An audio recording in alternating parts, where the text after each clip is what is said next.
एक बार की बात है, एक छोटे से गांव में रामू नाम का एक गरीब किसान रहता था। उसके पास बस एक छोटा सा खेत था और हर दिन वह अपने परिवार को खिलाने के लिए बहुत मेहनत करता था। रामू गरीब था, हाँ, लेकिन जिस चीज ने उसे सबसे अलग बनाया वह थी उसकी समझदारी और ईमानदारी।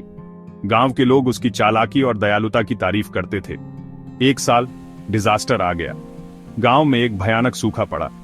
महीनों तक बारिश नहीं हुई, फसलें सूख गईं। किसानों ने उम्मीद छोड़ दी। रामू की फसल पूरी तरह से बर्बाद हो गई। उसके पास कोई खाना नहीं बचा था, यहां तक कि दूसरी फसल के लिए बीज भी नहीं थे। फिर भी उसने हार मानने से मना कर दिया। शिकायत करने के बजाय रामू ने एक्शन लेने का फैसला किया। वह राजा से मिलने के लिए बहुत दूर चला, मदद की उम्मीद में।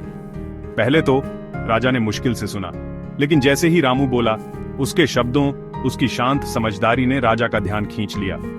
रामू ने कहा, महाराज, हमें आज बीज और थोड़ा अनाज दें और हम फिर से अपने पैरों पर खड़े होने के लिए कड़ी मेहनत करेंगे।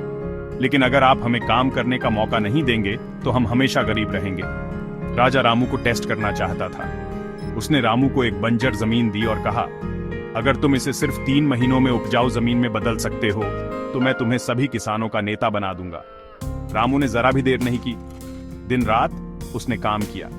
उसने खाद का इस्तेमाल किया, जानवर लाए और अपने हाथों से मिट्टी तैयार की। जैसे ही बारिश आई, उसने बीज बो दिए। कुछ ही महीनों में वह बंजर जमीन हरी भरी फसलों से खिल उठी। राजा रामू की कड़ी मेहनत और समझदारी से अमेज था।